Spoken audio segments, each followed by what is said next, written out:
Hey y'all, I just want to let you know that we have a Patreon channel. That's right. If you did not know, we are on Patreon. Our Patreon is $8.99 a month where you can come and watch all of our visual elements to our podcast show. So all you have to do is click the link in our description box and it will take you right there. It's only $8.99 a month. Make sure you go and subscribe. Bye.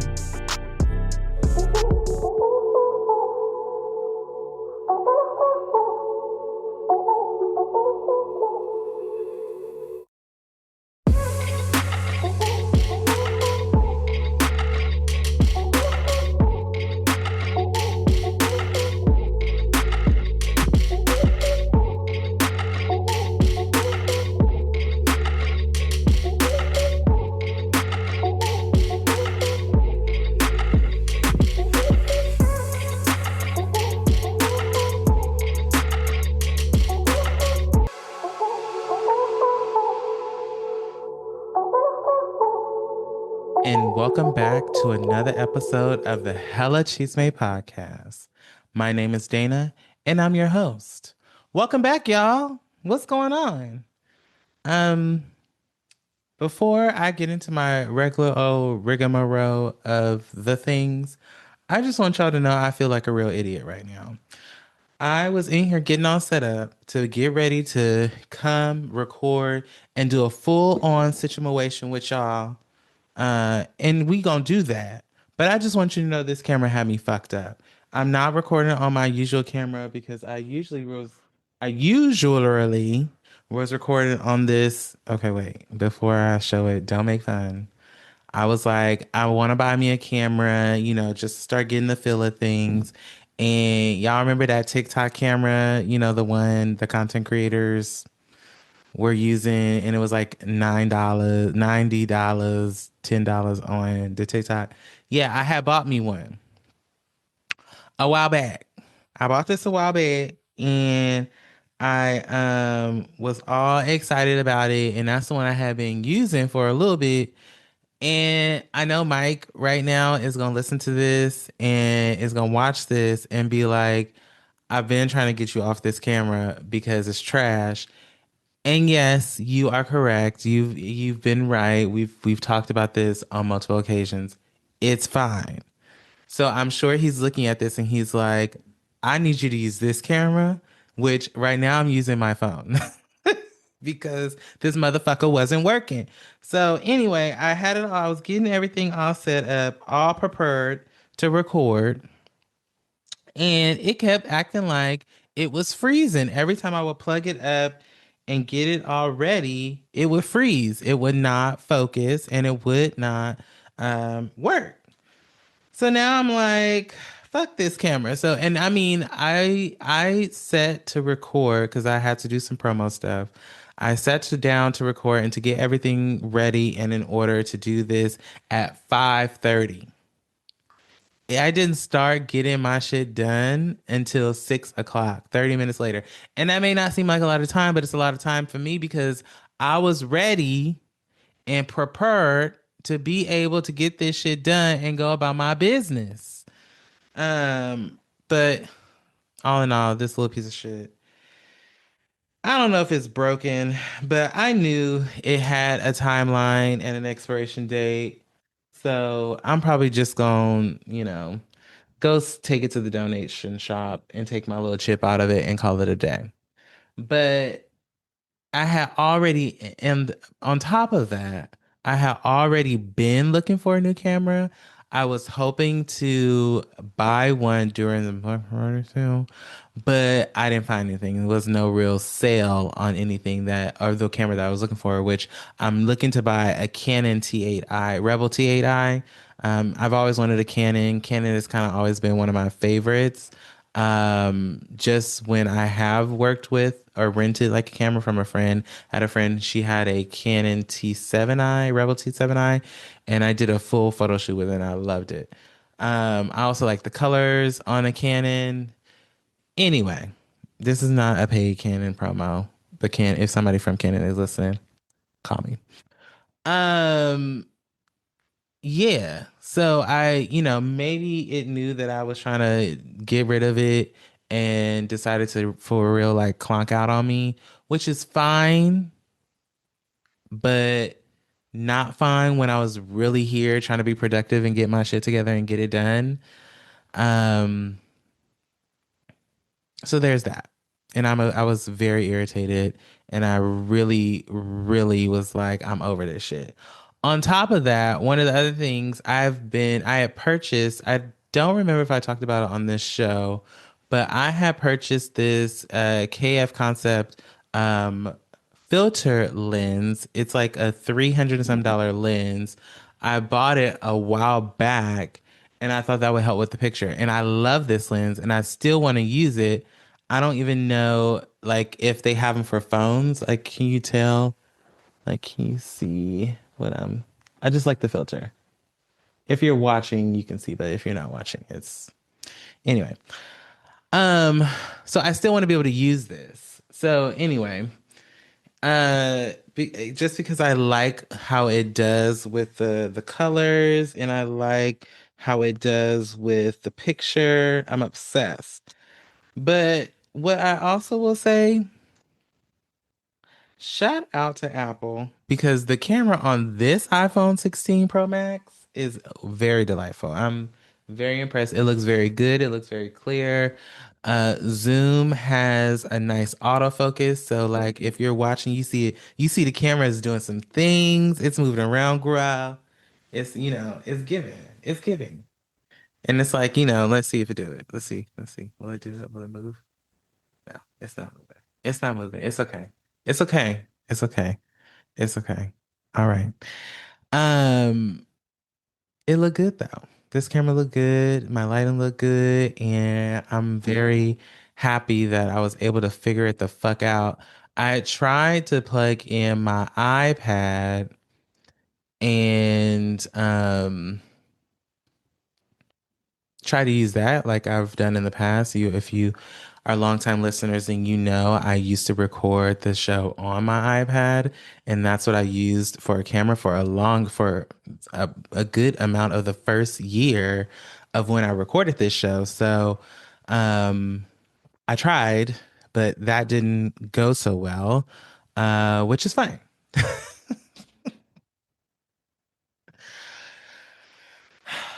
Taking it all in stride, right? Um, I also thought about going live while recording this episode. Uh, we'll talk about a live later too. But I I'm not there yet. Let's talk about it. I'm not there yet. I I see the girlies, they go live all the time. They do their thug thizzle.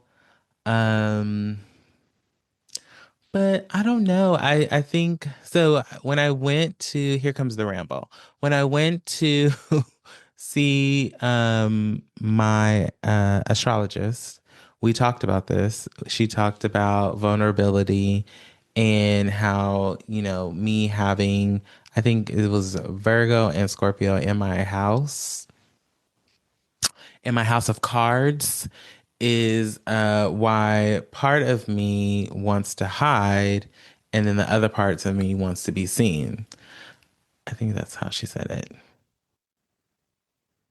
Um, which is very, very true.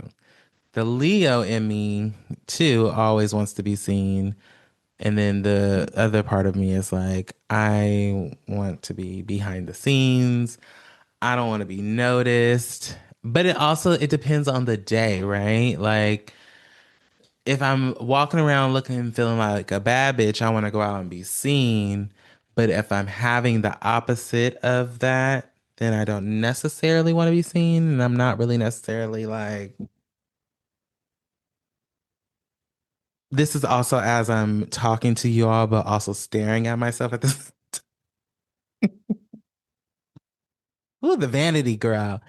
Um, Yeah, I'm not there yet. I I will make it a thing for when I for 2026, I will try and challenge myself to see if I can do one live every time I'm recording a episode at least a month. So y'all can hold me to that. I'm gonna write it down um as a goal for myself. One live for one episode every month. Because, if you know, I record episodes 2 times a month, even though you hoes got 3 episodes this month.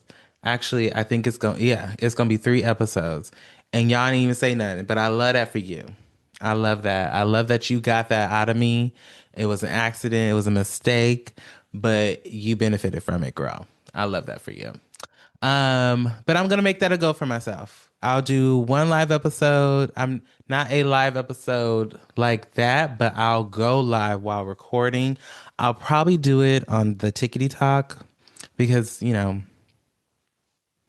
TikTok has been me and TikTok have some love-hate relationship. If you know, you know, you've listened to the show. Um, Me and her can't seem to get it together. But we're doing what we got to do. It's fine. I'm not worried about it.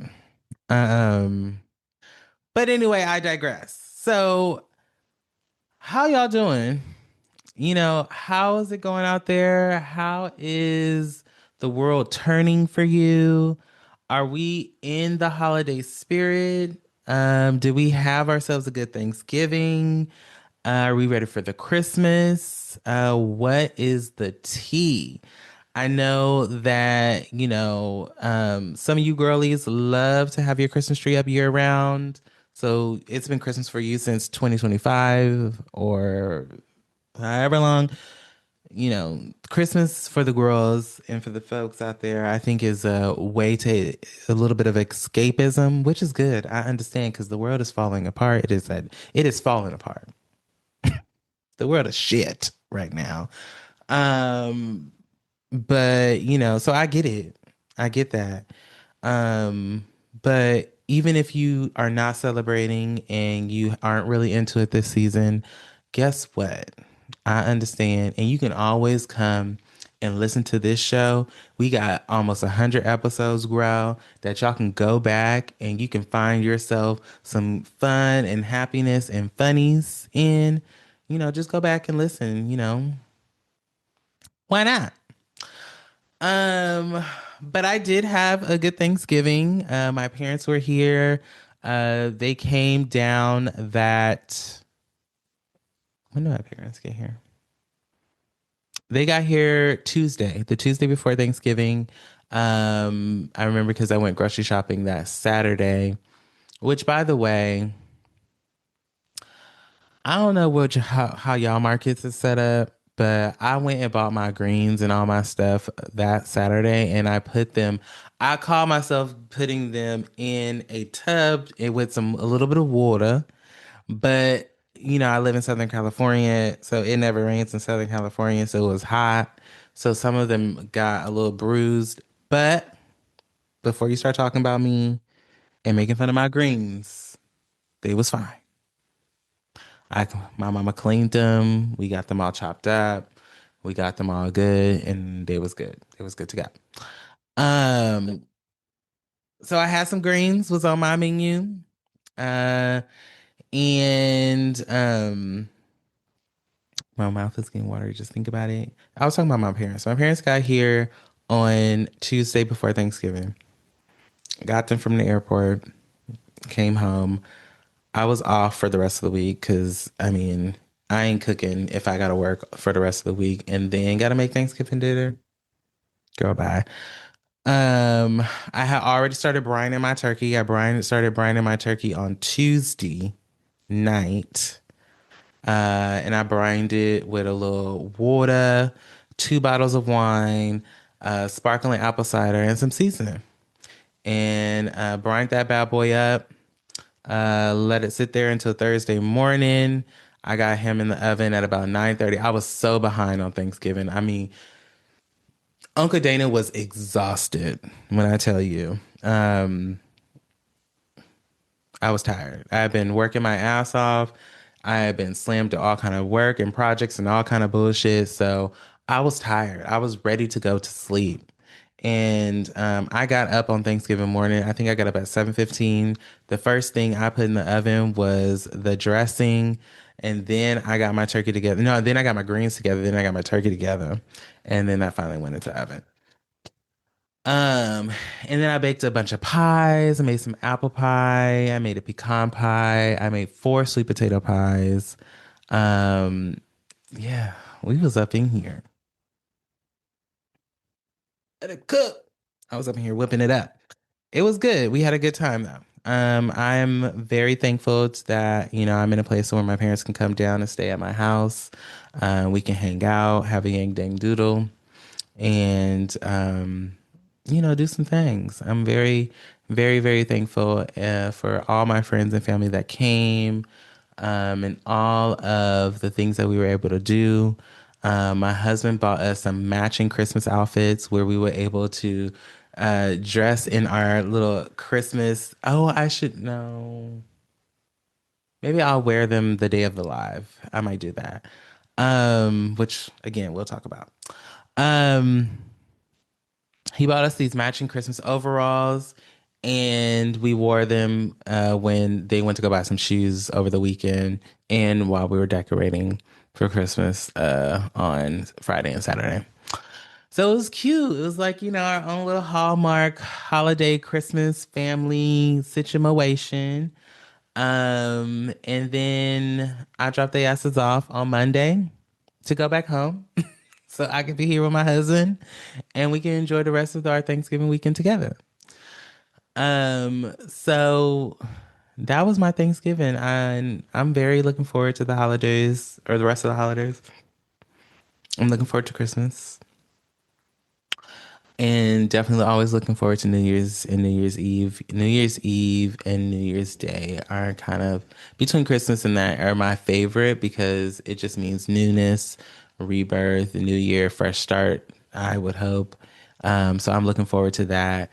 And I'm also looking forward to just, hanging out with the girls and having some drinks for New Year's Eve and on Christmas having some brunch. Um, and making a little small pot of gumbo. So it's gonna be a good time. Um, so if you're watching this, are you noticing anything? Are you getting into anything? How's this background? How's this setup? This is not a filter. I love to filter, and I love to um virtual background. I love to use a virtual background, and I love to try and fool y'all to think I was somewhere else. But I finally started working on the my office slash content space slash also where my closet is. So it's coming together, y'all. I don't know if you're watching, then you can clearly see. Um,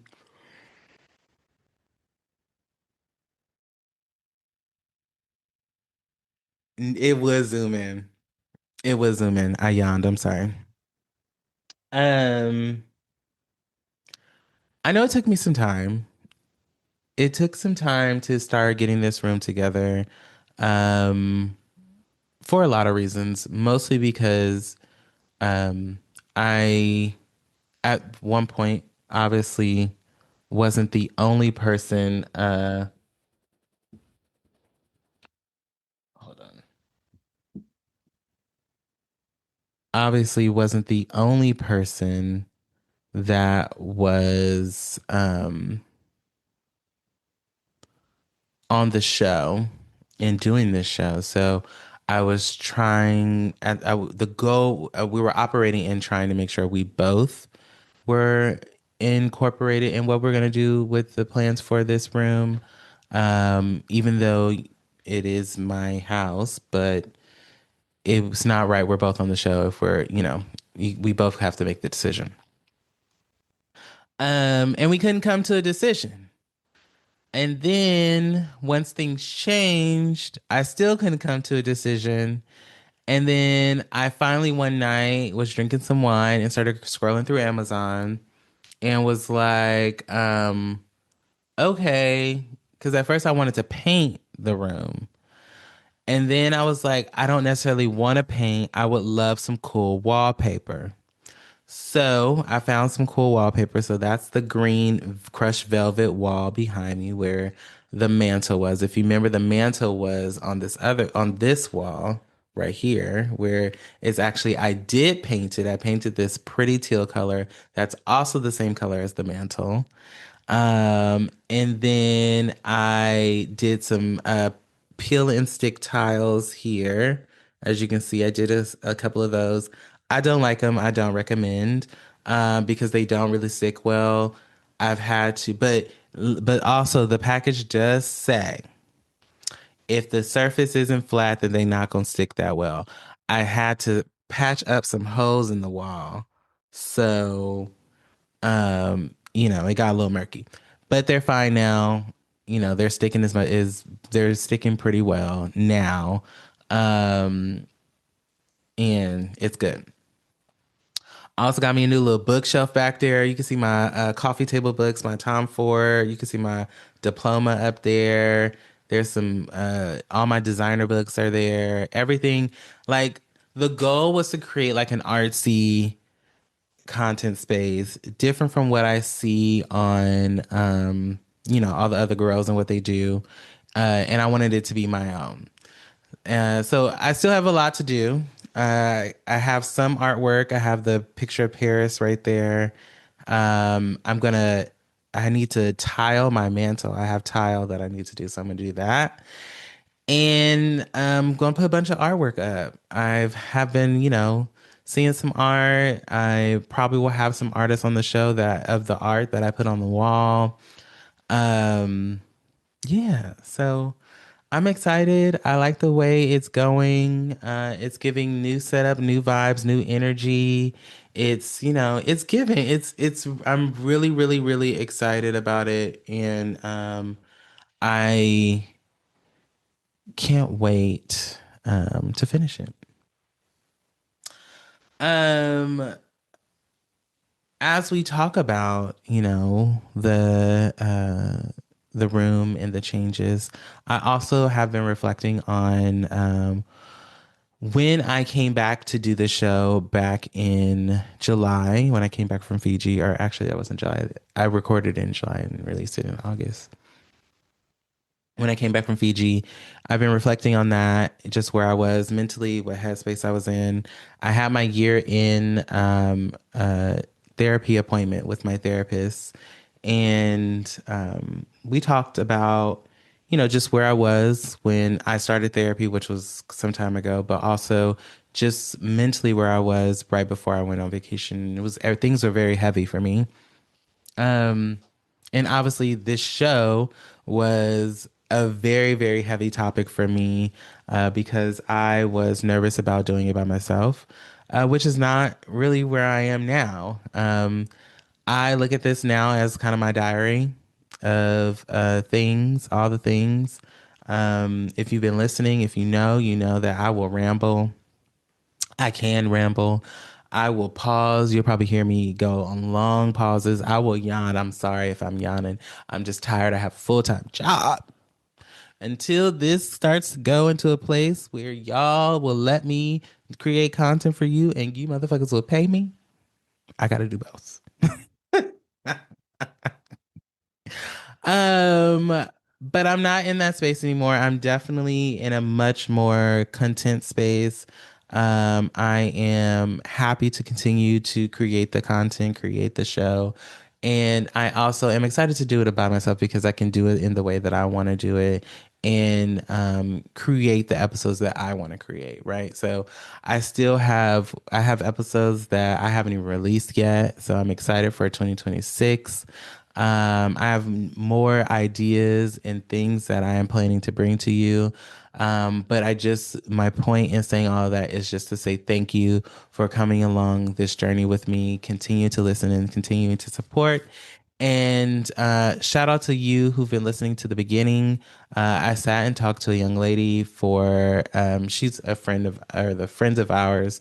Um, and she was telling me how, how much she's been enjoying the content and the show, and giving ideas on what we could talk about, which is things that I asked for.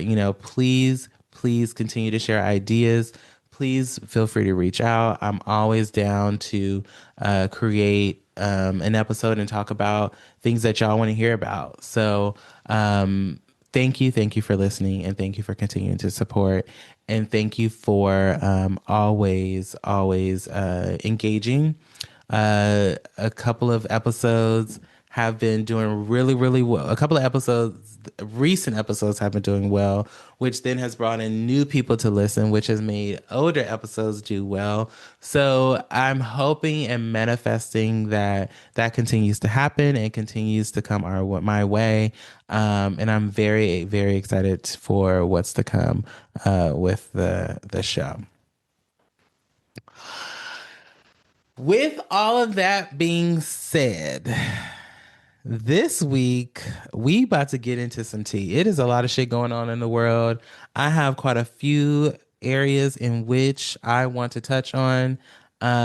Four to be exact. We gonna have some conversations and we gonna talk about some things. And I'm very excited to I'm not very excited because these are some heavy topics. We're going to talk about some heavy stuff, but a little heavy, some light. It depends on how you take it. But we're going to get into some things, and I'm very happy to be here to talk about them with y'all. So let's take a quick break, and we'll be right back. Bye. Hey y'all, I wanted to let you know that we are going live on Friday, December the 19th. That's right. The Hella Chisme Podcast will be having our annual virtual live event on Friday, December 19th. I hope to see you there. We're getting started at 4:30 p.m. Pacific Standard Time and at 7:30 p.m. Eastern Standard Time. We're going to be talking about trends. We're going to be talking about what we leaving in 2025 and what we taking with us into 2026. And we're going to have ourselves a Yang Dang Doodle. I hope to see you there. Bye. And we are back. So, before we jump into what we are going to be discussing today, I just want to offer a trigger warning. We will be discussing some things about sexual harassment and assault, as well as HIV and AIDS. So, if you have any sensitivities, or if you have anything that can be triggering that I may be talking about around those topics, I just want to offer a trigger warning and let you know that this will be the time to pause and skip to the end, because that's where the shit's going to get a little bit more lighter. But let's carry on. So my first topic I wanted to talk about was World AIDS Day in the US and how they decided not to recognize it. World AIDS Day had been recognized globally since 1988, and the first ever International Health Day, it was in 1988. It was created to create awareness about HIV and AIDS, and to support people living with HIV in honor of the lives lost, which if you know that thousands of people's lives are lost during the AIDS epidemic in the 80s, and to be able to push the governments to take action. Even with its complicated history in the US, it's always been acknowledged. Even me being born in the 90s, I remember World AIDS Day being a very big thing annually, as when I was growing up and coming up. I remember it being recognized on MTV. I remember it being recognized on the news. Every news channel will recognize it. And I also remember it was being recognized sometimes in some of the schools that I was going to. This year, the United States government didn't release a statement. They didn't do a proclamation or a formal recognition. And the silence was clearly louder than anything. A lot of people spoke out about it. There, some of your favorite creators. Andy Cohen did a full segment on it, and a lot of people in the LGBTQIA plus community, this is just another way that we've been slighted when it comes to the U.S. government and the world, not recognizing something that has tremendously hit our community.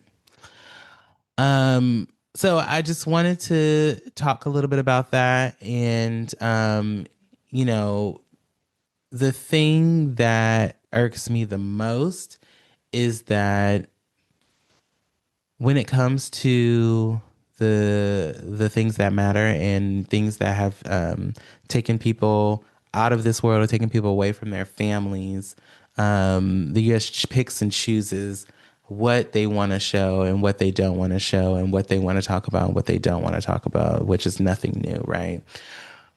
But not speaking, not acknowledging something that has had such a huge impact on people's lives is crazy to me.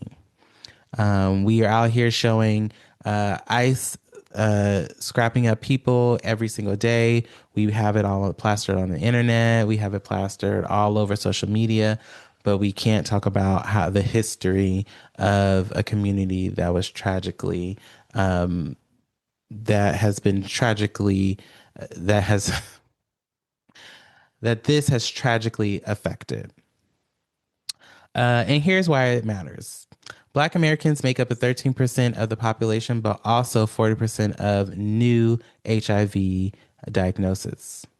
Latino communities experience HIV at more than twice the rate of white Americans, and young Black gay men remain one of the most vulnerable groups in the country, especially when we're talking about our young Black men who are in religious families who wouldn't accept them if they were gay. So, they get HIV. They don't feel, not only can they not feel comfortable to come out to their family, they also now have this what people feels like is a death sentence, and they can't talk about it with anybody. So now they have no more connection and no more community. Um, when we pull back the visibility and we don't talk about and we don't acknowledge, the stigma continues to grow. Funding for prevention continues to lessen, and public awareness continues to drop, right? We already know that over the years, the research that has been done about HIV and AIDS has been very important. But doing something like this definitely, in my eyes, and I'm sure in others of the community eyes, makes us feel like, well, a nice fuck you to the gay community because we don't give a fuck about y'all. So to that, I say, y'all, fuck y'all too. How about that? Um, I've I think when I try not to watch a lot of news. So when shit like this happens, I retreat into even more of not wanting to watch the news or even more not wanting to pay attention to what's going on in the news. But I've known people with HIV, and I have friends who have HIV. So to know that we're not going to talk about and we're not going to recognize such an epidemic that continues to be an issue um, is just bullshit to me. Um, but for those of you that support the community, thank you. And thank you for, speaking up. Thank you for speaking out. And these motherfuckers can't hold us down. And there's that. Moving on. So, oh, shout out to my beautiful wine glass. Um, I am drinking Cooper and Thieves red wine blend. It's delicious. It's aged in a whiskey barrel. And you can smell like some of the oak.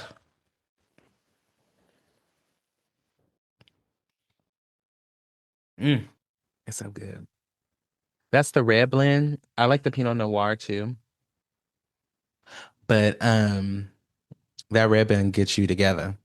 Like one glass of those, and you might see me, Anyway, um, so Netflix has a new documentary out called The Reckoning of Sean Combs,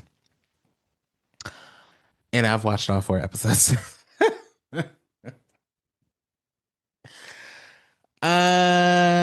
If you didn't know, The Reckoning was also the same. It was also a reckoning of R. Kelly. They did one of two. And this one was of Sean Combs, P. Diddy, Puff Daddy, Daddy Love, Daddy Light. Um, and all 4 episodes are out. And it came out on December 2nd. And it's it was intense. I have to tell you. It was very, very intense. Covering quite a lot. It was covered um how he developed his business, how he started to become famous, the sexual misconduct that he was being charged with all the different charges.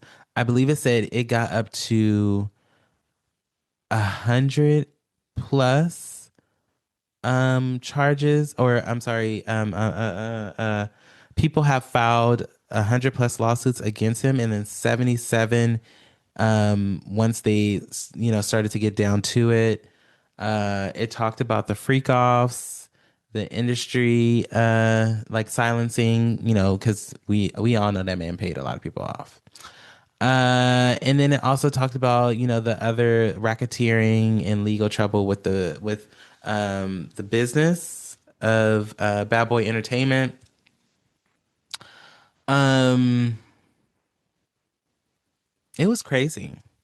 I think the way they set up the documentary really told a story of how Diddy got his claim to fame, where he started, and then where he is now. Uh, I was born in 1990, so a lot of it from the beginning, I had obviously no clue about. And then as it got on, I knew about all of it, the rest of it. Um, One of the big highlights was the concert that he was having at a school, and they ended up bum rushing it. This was and Dougie Fresh was supposed to come and perform at this school. Um, the tickets were, I think one person they were saying it was like $12. Some people didn't have that, or they wasn't gonna pay it, or it had sold out, and they ended up bum rushing the doors. And this led to quite a few kids getting trampled. I think they said 9 people got trampled and died. And this was his claim to fame. This is how he became famous after that, which is crazy. Um, because to me, in retrospect, when I think about someone getting famous because of death of others and people being hurt and creating chaos, uh, that to me equals kind of a little bit of a psychopath. And I'm saying kind of to be nice, but it's giving psycho.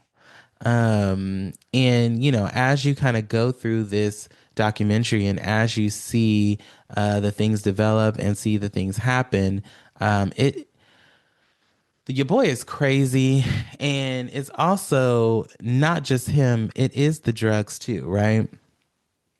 So, as you also go through the documentary and you start hearing from like people that worked for him.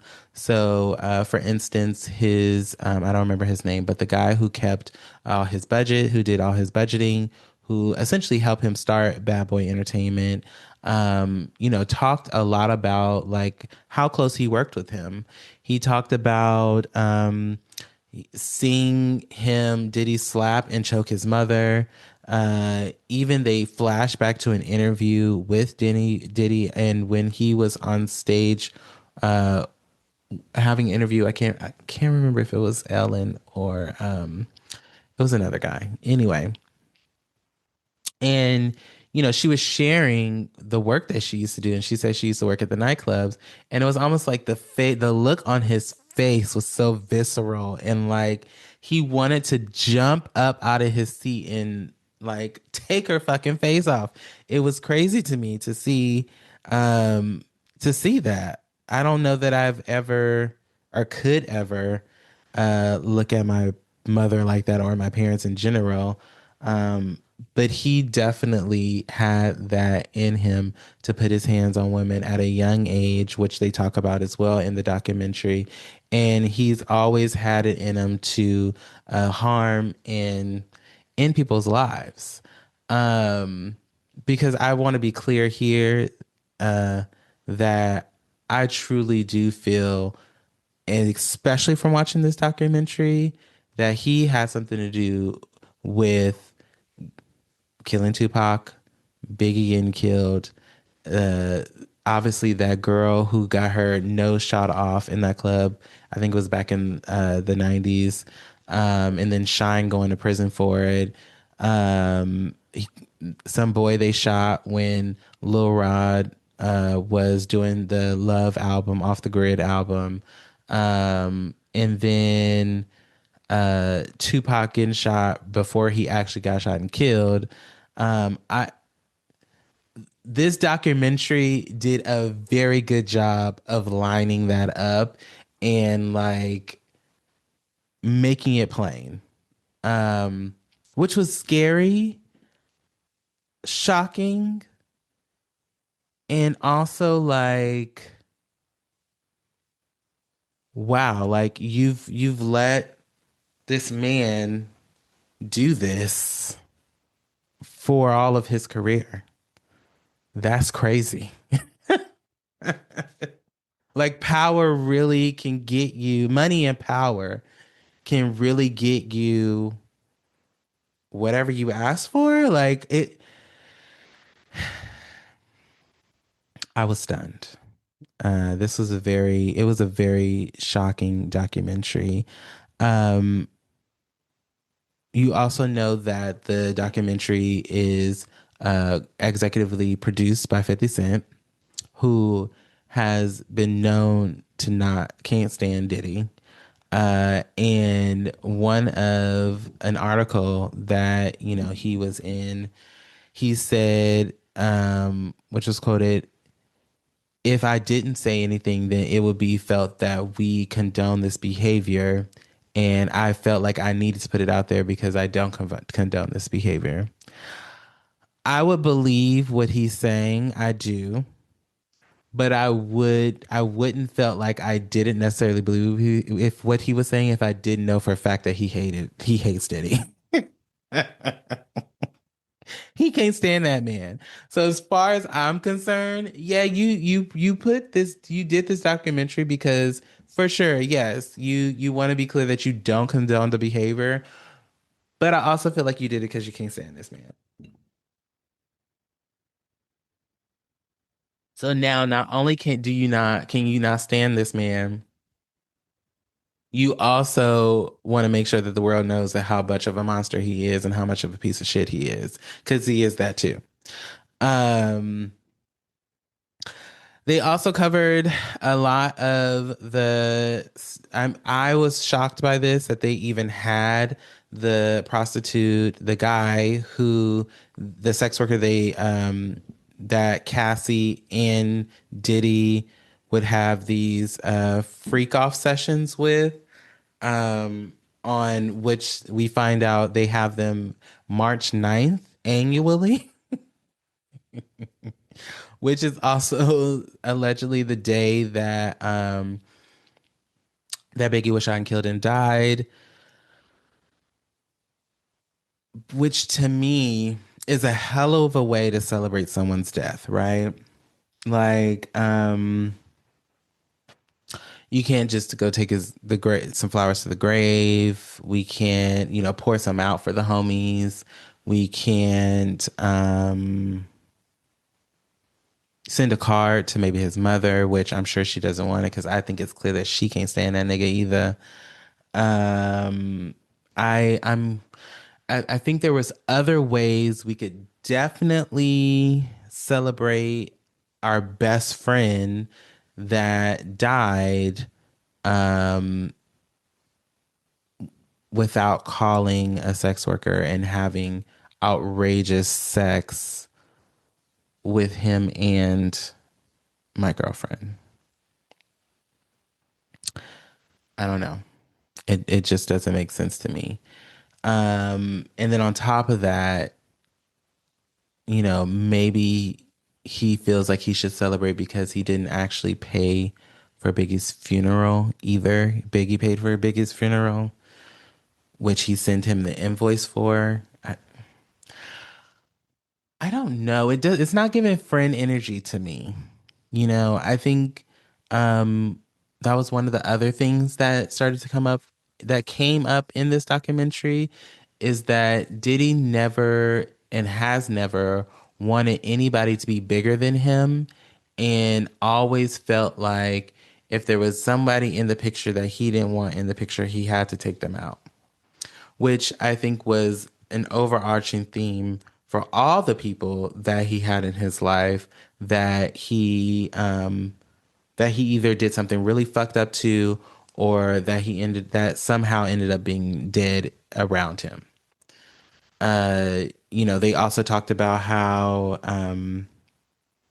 he never really had any talent. All the people around him had talent. He wasn't, the best of rappers, which, I mean, he's still not a good rapper. Um, but the people around him helped him and helped him make the music that he wanted to make and help him get what he wanted to get from the music creations that he has now today, right? Because if you know Diddy and you know Bad Boy, you know all the songs Diddy was on, he was not on there by himself. It was always somebody else on there recording with him. Um, it also talked a lot about his assistant Capricorn, who talked about herself being kidnapped, and with a gun because she was hanging out with Cassie, had let Cassie go on Cassie and Kid Cudi had went on a hike. Cassie and Kid Cudi had something going on to where apparently they allegedly may or may not have had sex with each other. And then Diddy found out, took Cap, went to Kid Cudi's house, was about to kill him, and told her to tell Cassie if she don't bring him Kid Cudi, Cap ain't going back home. And Cassie like, he with me. He's my man. Um, and she was, torn up about it. Like she was crying, and a lot of people don't believe it.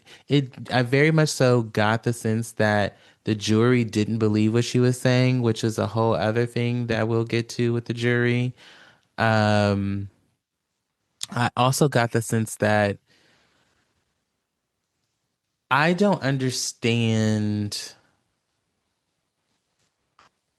what they don't what they I couldn't grasp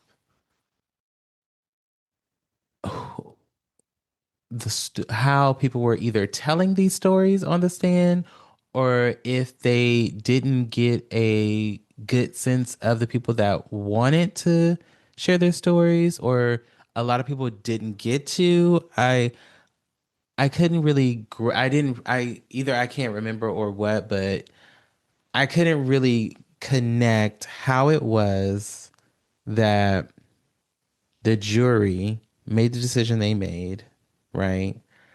After hearing from Cassie, after hearing from his assistant, and then I'm assuming then, as I'm working this out of my brain, that a lot of the people that did interviews didn't end up talking on the stand, or they did. I don't know.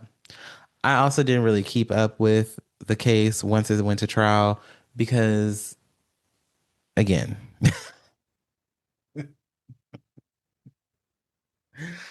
as much as I like to talk about the drama, I also don't like to pay it. I don't like pay attention to a lot of it sometimes. So here we are. Um, but yeah, it was a lot of themes. And they definitely talked about Cassie. They showed that video numerous of times of him dragging her down that hotel hallway. And they they covered, you know, all of their relationship, even how it overlapped with Kim Porter and Kim Porter, him being with Kim Porter, having the kids that he had with her, then, Cassie being his girlfriend, and how everybody essentially around him was just like, Kim Porter is the wifey, and this is his no. They say Kim Porter is the wife. She's wifey, talking about Cassie, which is crazy to me. But again, you got money, you got fame, not my life. Um, they also talked about,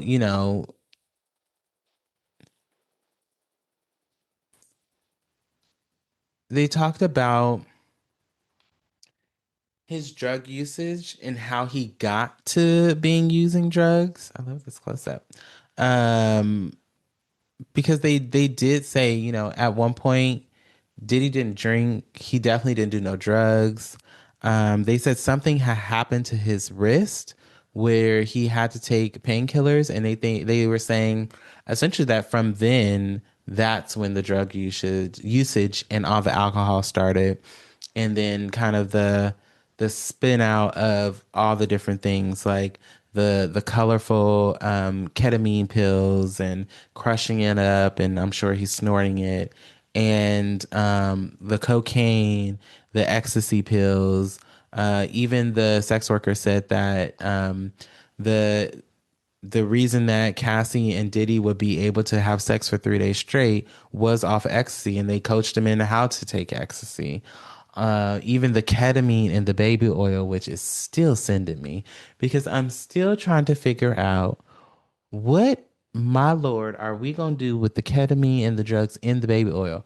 Does it sink into your skin, or when you put it in one of your orifices, because it can go into your bloodstream, and then we high and we blowing things open, we blowing our holes open and things like that. And then the Astroglide. Is it me, or I just feel like Astroglide is not the top lubricant of the year or ever? I've never liked Astroglide, but that's also I don't like that water-based shit. Well, now I have to use it because I be having allergic reactions. But I digress. Um, yeah, the Astroglide sends me. And then I'm again confused. When we put the drugs in the baby oil, what is it gonna do to these people? I don't know. It's above me. But back to the jurors. I have it here. So in May 2025, Combs was acquitted of 2 charges and found guilty for 2 others.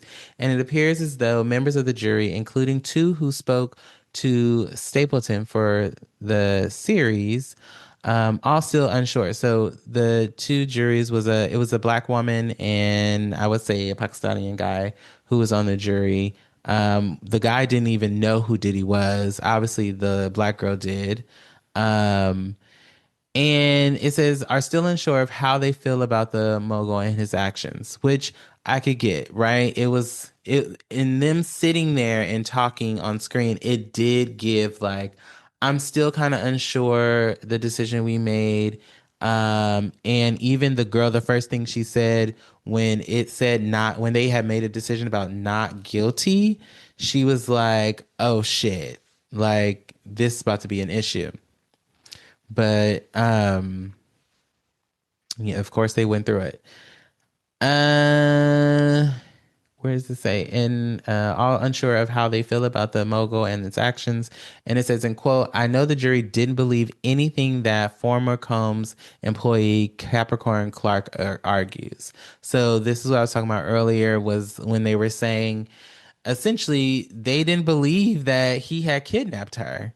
She said she was very emotional when she was telling the story, and she was very clear and very descriptive about everything that happened, but they for some reason didn't believe her. It's hard to believe, is what they said. And one of the jurors corroborates. Another juror alleges that a lot of members of the jury took a liking to Combs, which, not surprised. They were starstruck, not surprised. One of the jurors adds that because many of these events took place so long ago, the jury started to doubt key witnesses. They did mention that in the documentary. So witnesses like Clark and Cassie were they were like this took place so long ago that they started to question how true the information was and the story was that they were telling. It's a harrowing and frustrated part of the viewing experience, difficult to balance with the obvious trauma that Clark relives in recounting her time at the trial, but it gets at how and why the decisions that were made happened. Yeah. I mean, it the documentary was a wild ride, to say the least. It was crazy to see back like all those BT moments, the Source of War moments. Um, I think like some MTV award moments when he came out after Biggie died. Um, and knowing all of what he did to unpromote Biggie's new album, to promote his instead, and to essentially get himself in the limelight, and again putting himself at the forefront, making him more famous in the light of someone who died, which is also another theme throughout the documentary. When I mentioned that his claim to fame was the fact that all these kids that got killed at this concert. And that is like a reoccurring thing and theme through this series. Um, all in all, if you have not seen it, uh, I would go watch it. It's full of information. It's full of, it can be triggering a little bit. I'm not going to lie to you. Even, the stories of rape and being drugged. Aubrey O'Day was in the documentary. And even Camila from Dirty Money, Diddy Dirty Money. I may have said her name wrong, but she was there too. They talked about the lawsuit that Don filed, essentially stating that she was drugged, and he had been doing inappropriate things to her and Don while they were drugged, and she was crying. She's like, I don't have any recollection of any of this. Same thing about Aubrey. Somebody had reached out to Aubrey, told her that she saw her getting sexually assaulted by him while she was under the influence. And she said the same thing. I have no idea what she's talking about. And I don't know what's scarier when thinking about that. Is it somebody telling you you were sexually assaulted and they saw you under the influence, or you knowing it happening and seeing it happen while it's happening. Yeah, I don't know. But on that note, we're going to take a small break and then we will be right back. And we are back. So we about to get into some housewife shit. Uh so I know y'all been watching the Housewives of Potomac, and we are on which see, here we go. Here I go. Starting to lie into y'all because I don't know which episode of Housewives we're on currently. Let's see if we can find out real quick. While I'm doing that, so we are on. I know y'all been watching the Housewives of Potomac, and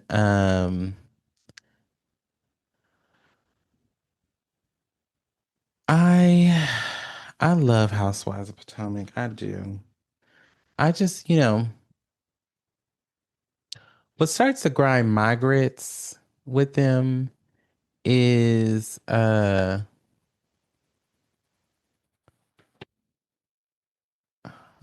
on.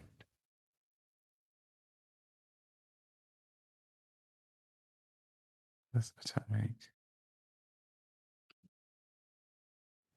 I'm pretty sure it's 10 episodes out right now. It don't fucking matter. Anyway, um, I know y'all been watching the Housewives of Potomac, and we are finally at the part where Monique, this whole Stacey, Monique, and Chris Samuels thing has come up. It started back where they were at Pride, and Ashley, oh Ashley, she wanted to be a dude so bad. Ashley invited Monique, and we get to see Monique come back, which gorgeous, down. Like what I love the most about Monique right now is that I love the locks. I love that she ain't wearing no fucking wig. And I love that it seems like she's just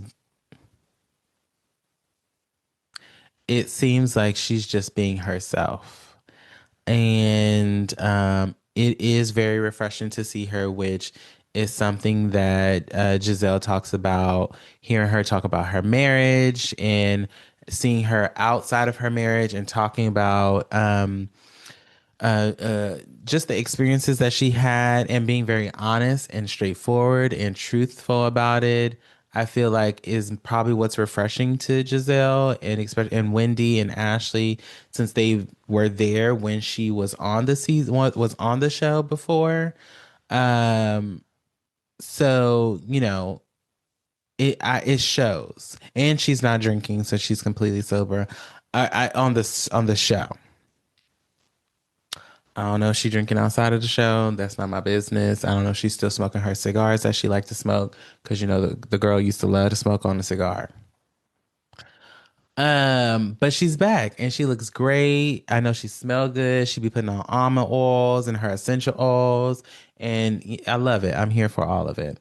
But we've gotten to that part of the show where Monique is here, and we've also saw this character Cookie come up in the show a couple of times, who Cookie was in or is friends with Karen, while Karen has been friends with Karen, and since Karen at the time of recording is in jail, Cookie has been coming around and has seeming to be close friends with Giselle, and parts of the other group, which is fine. Live your life. Um, so this whole Chris Samuels thing with Stacey, they're alleging that Stacey went on a date and has been dating Chris Samuels, and and then he was asking her while they were on the trip if she's had sex with him and all the things. And Stacy has been very clear that she is back with her husband also, and they are trying to work it out. Here is my thing. Why do we care? Because Monique has not been on this show for the greater part of 3 years, 4 years.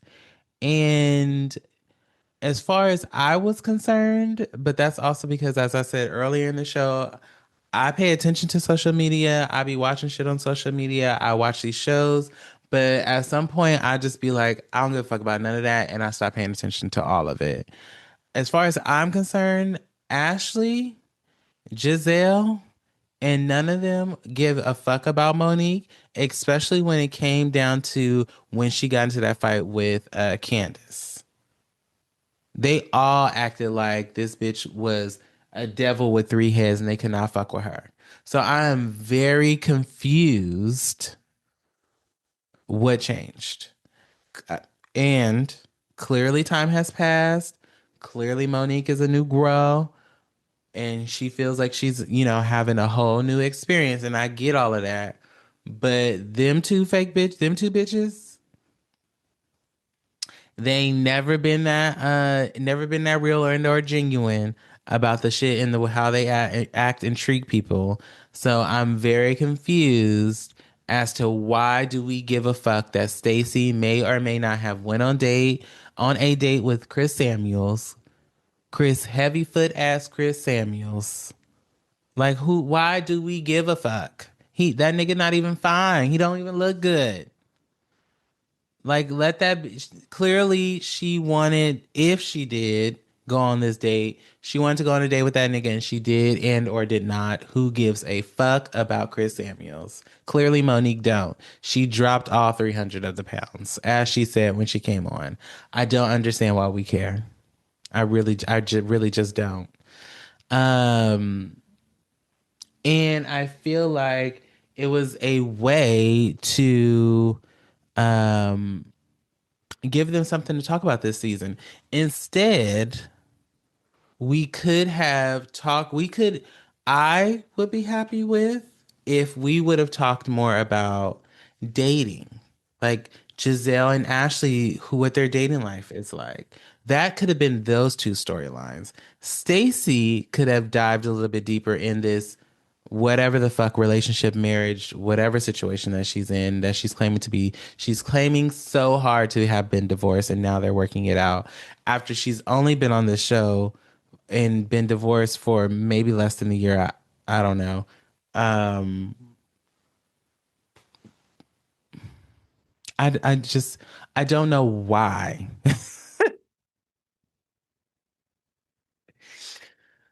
I don't know why. You start to lose me. You're starting to lose me when you're making up reasons or you're making up shit to create a storyline. Like that is really why matter of fact, if my little brother is listening to this and or watching this, this is why I stop watching Housewives at some point.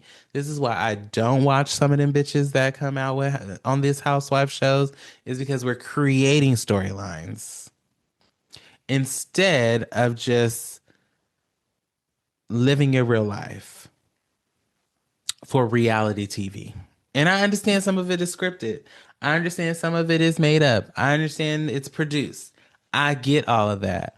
But some shit you just can't make up all the fucking time. Like it's just unnecessary. And then you have to be made up to be the liar. Then you have to be made up to be the person who creates stories.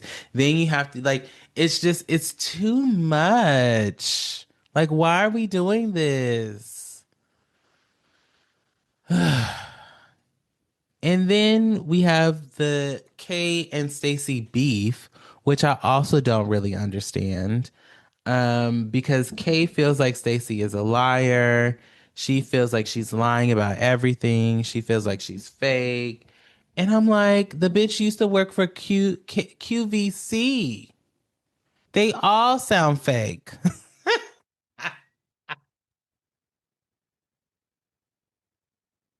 All of them hoes. They had to make you believe you was gonna buy this product and that it was an amazing product. And she still talks like she's on QVC. Duh, she's trying to sell you something. And it's her story, which apparently is a lie. I I don't get I wish when Kiarna first appeared, she seemed like a breath of fresh air. She seemed very cool, very refreshing. And I love that for her. I loved that about her. But then she got knocked upside her head, and now they gave her I don't know what Potomacers get, the diamond or a flute. But now she is I just feel like creating this space, she's made it very awkward. Well, she didn't make it very awkward. I won't say that, but it is now very awkward with her and Wendy. You could tell that with when they were at that dinner where with Monique, Stacy, and Ashley. My girl was Kay was ducking like a bobblehead and taking all these deep breaths and just like it just was so intense for her to sit there and record with her. And I'm just like, you bitches don't need to have this much heat against each other if you hoes will just communicate and stop making fake relationships. You know, take a card out of the Bravo Girls book. Not the Bravo's Girls, I'm sorry. I've had some wine. Take a card from the Beverly Hills Girls. You know that at some point Dorit and Kyle were friends, and at some point Kyle and Erica are friends and are still friends. You can tell that. Um, because you can tell that Kyle and or the rest of those two girls have some things that they've done together, they've talked about together, they've been in cohort. And when I say take a card from their book, I just mean also it don't gotta be this deep either, you know? But I'm biased because I like Kyle and the Beverly Hills Housewives. Shoot me. Um, I also don't understand this whole thing between Angel and Wendy. Angel trying to hold Wendy accountable for saying that she's a catfish when Wendy wasn't even the one who said it. It was Giselle. She literally said, I quote, I felt like you were catfishing me because I didn't know who you were in these pictures, which was disrespectful as fuck, by the way. Because, bitch, I just had a baby. I'm still swollen. My titties are to my neck. They are full, girl. Like, what do you mean you don't recognize me? I clearly have gained weight. And for Giselle, big thick legged ass, who always look like her ankles are swollen, I am like, girl, you are the last one to talk about catfish. But when a pretty bitch got pretty bitch privilege, they be the first dog to bark. And I mean, it's I would have sat at that table and got Giselle together if that was me. It'd have been no way that you would have been telling me I catfished you, bitch, because especially when my face has been, the greatest part of my job all my life. I clearly just had a fucking baby, which I told you that. And Angel likes to pretend like she know how to nuck, but she don't buck. But I'd have been all over Giselle's ass like white on rice but that's just the type of bitch I am. Um, I just, I think that it really just needs to, uh, that Angel, I don't think she's good for the show. I don't think she should stay. Um, but what's that other girl named Tia? I like her. She can stay. She's funny. She's funny. She has a good sense of humor. She has good banter. She gets on. I like her. I'm here for Tia. And I hope that's her name because it's gonna be real awkward. Y'all know who I'm talking about, the other Nigerian princess with the English accent. Her. Um yeah, I just, we don't care about Chris Samuels. And clearly Monique doesn't either. I think that's why she keeps saying like, just tell me what happened. I don't, and that's why she I think, keeps brushing it off as well cuz I don't think she really give a fuck and neither does the rest of us. Um I hope Wendy and Kiarna somehow patch up this whole situation. I have been enjoying the Giselle and Wendy back and forth. That's kind of funny because I feel like Wendy and Giselle banter now and how they deal with each other is how Giselle and Karen banters and deal with one another. So I think that's pretty cool. I don't need them to be friends. I don't need them to be buddy buddy like that. I'm good with how they are if they keep that up, and I think it'll be fun and funny for as long as the franchises last. I think that's good. From one housewife land to another, let's move on down to Housewives of Atlanta, where we have Candy Burris has announced her divorce with Todd Burris. Um, it's funny because I was listening to the read and he was like, "What's?" Kid Fury was like, "What's Todd's last name?" But it is Burris. Um, so can't. Oh, it's Tucker. Candy has released the news that her and Todd are getting a divorce. They dropped an official statement, and Candy said it was her who moved forward with the divorce. They had been working towards it for some time, and they have been living separate for some time, and it had been on the horizon. And they finally released a statement. They didn't do y'all's ISO press release statements on Instagram or Apple press release statements like y'all you like to do. Um,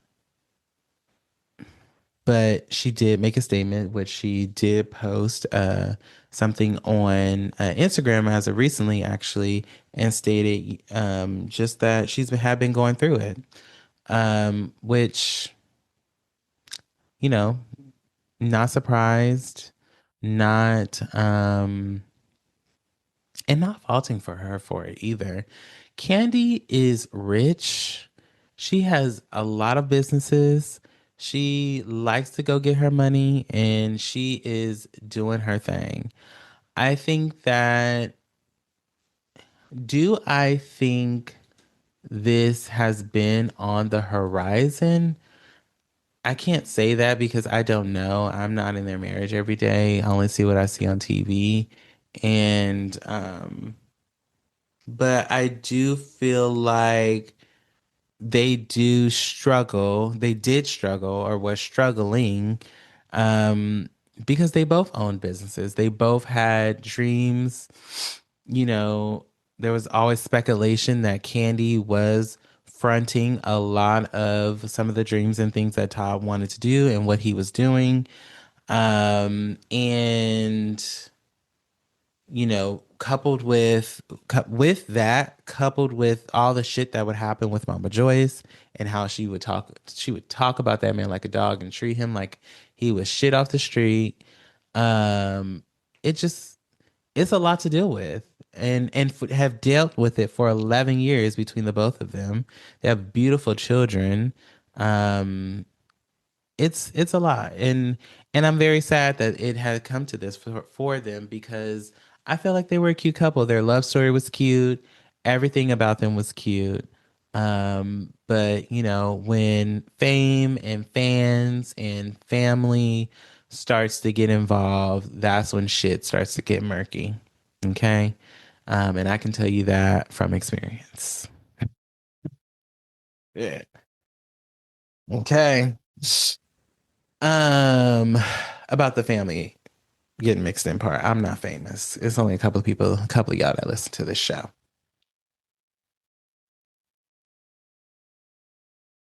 Um, but here's the thing about divorce, and I don't know this, but I can only see. Sometimes it can be a door that opens to something else. I People say that relationships are where you go to grow, and I think that is definitely for sure when it comes to long-term relationships and marriages. So I'm sure they both did a great deal of growing with each other, getting to know, what works, what doesn't work, unfortunately.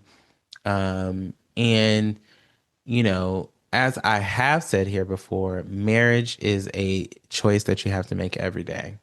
If you wake up one day and you feel like you can't choose this person or this marriage, then that is when it's time to walk away. And it sounds like that's what happened.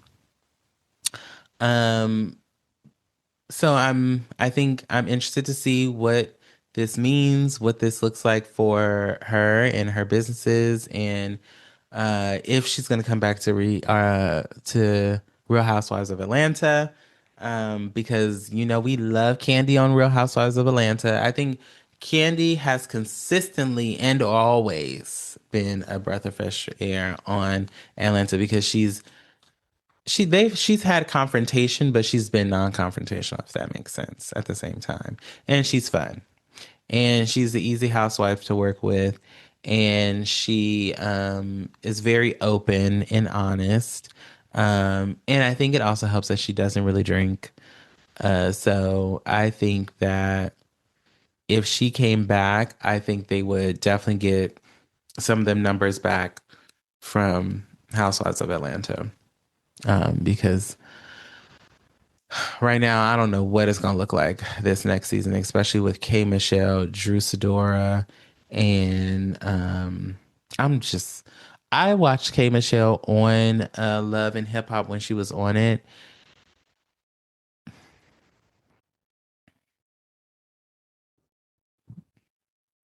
I mean, it was what it was. So, but um, I'm interested to see where it goes, see what happens with Candy. I truly enjoy, having her and seeing her on TV. I love and she's a very successful woman, so I'm sure she will be fine. Sad for Todd, but I don't foresee them not being in each other's lives. They have kids together, so I'm sure that will be fine as well. But anyway, we are going to take our final break, and I'll be back to wrap up the show. Bye. Hey, y'all. If you like what you heard, make sure you join the conversation.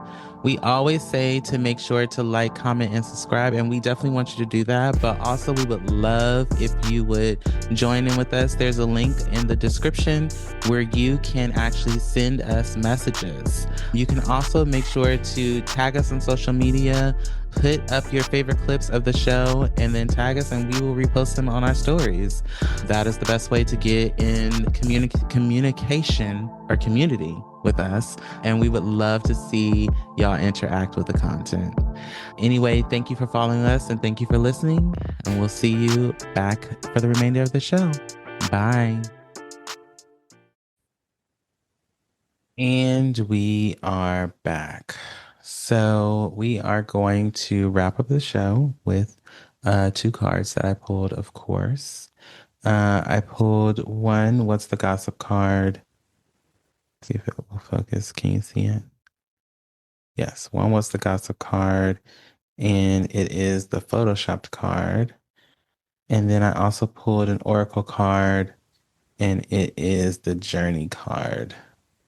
Two very different cards, but the information that comes up about them both actually is pretty interesting. So the Photoshop card, it talks about fake perception. fake perfection and then like artificial beauty. It calls out polished, filtered, curated version of life. The parts you've been trying to touch up, hide, or control, and present as perfect.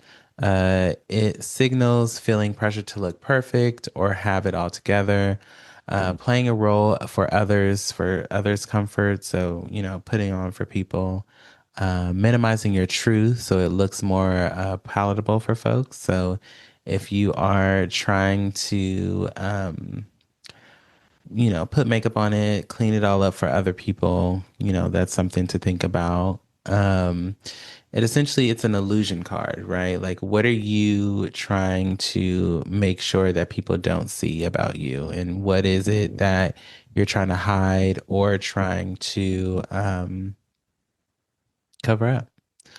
It's that mask, right?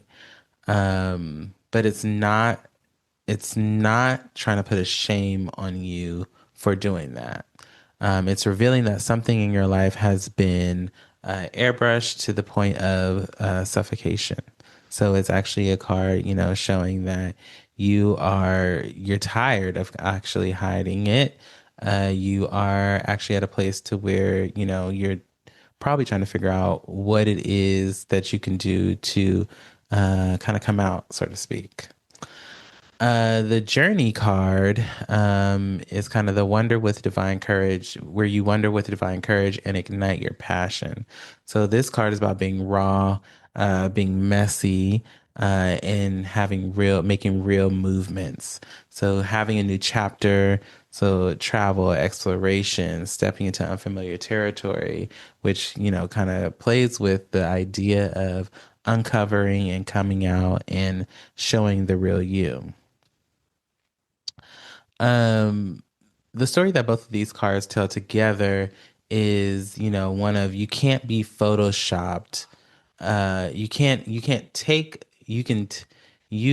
take the photoshopped version of yourself onto this next journey, right? So if you're continuing to cover up, you're continuing to put that mask on.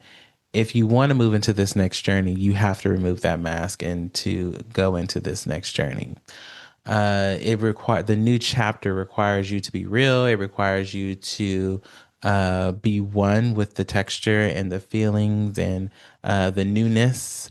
It's not perfect. It wants you to kind of hone in on that, and it's not edited, and it wants you to hone in on that as well. And it's really just all about dropping the filters, leaving behind the pressure to look right, to look good, to put this mask on, and to be this perfect person. It's not. It's not about that. And it's saying that your soul is craving an adventure that cannot be staged and it cannot be masked. So it's something to think about. You know, if you are looking to step into something that's more creative, more emotional, you're looking for that new chapter, you're looking to be more vulnerable, as I talked about vulnerability at the top of this episode. These two cards very much so are saying that it's time to step into that journey. And in order to do that, you have to take the mask off at the end of the day. Um, so that's something to think about and to take into the rest of the year as we walk into the new year and as we close out these last couple of weeks of 2025. Before I close out the show, I definitely want to let y'all know and promote that we will be having our annual live show. If you've been listening to the show and watching for some time, just about every year end, we do a live episode where we talk about trends, we get some holiday cocktails together, and we have ourselves a nice little key. So we will be going live on Friday, December 19th at 4:30 Pacific Standard Time and 7:30 Eastern Standard Time. And if you want to come a little early to join in on some fun, I will have some surprises for this live show. So make sure you bring your favorite holiday cocktail and yourself and be playing it in the seats wherever you are so that you can enjoy the show. It's gonna be fun, and I'm looking forward to it. And I have some good things up my sleeve for that episode. Lastly, I want to shout out that this episode is coming out on an anniversary of a very near and dear cousin of mine that passed away over a decade ago from cancer.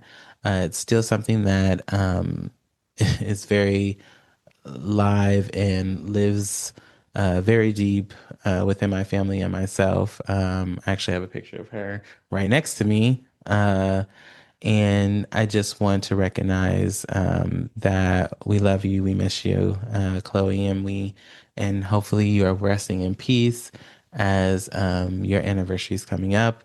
And in light of saying that, the next day is actually her niece's birthday. So happy birthday, Lonnie! If you listen to the show, I'm not sure that you do. But lastly, shout out to y'all. Thank you for listening and happy holidays. And we'll see you at the live show.